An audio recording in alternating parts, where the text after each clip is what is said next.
Penjualan hewan kurban di Makassar mengalami peningkatan seperti yang dialami pedagang hewan kurban di Jalan Masjid Raya Makassar.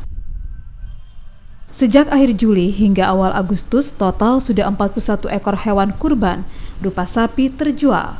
Kebanyakan warga yang membeli lebih menyukai sapi yang memiliki warna agak hitam.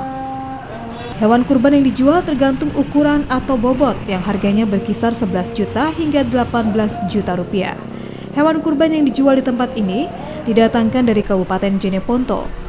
Dibanding tahun lalu, penjualan hewan kurban tahun ini meningkat, termasuk jumlah hewan kurban yang disediakan mencapai 80 ekor dibanding tahun lalu yang hanya 60 ekor hewan kurban. Hewan kurban di tempat ini sudah menjalani pemeriksaan kesehatan di daerah asalnya.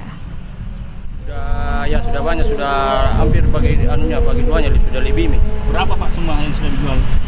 Di sini sudah dijual di sini 41 ekor nih, sudah terjual. Di sini? Iya. Jeneponto. Dari Jeneponto Pak. Iya. Pak, diperkirakan kapan banyak pembeli lagi? Besok mana? Besok. Besok ini mendekati Idul Adha Iya. begitu. Iya.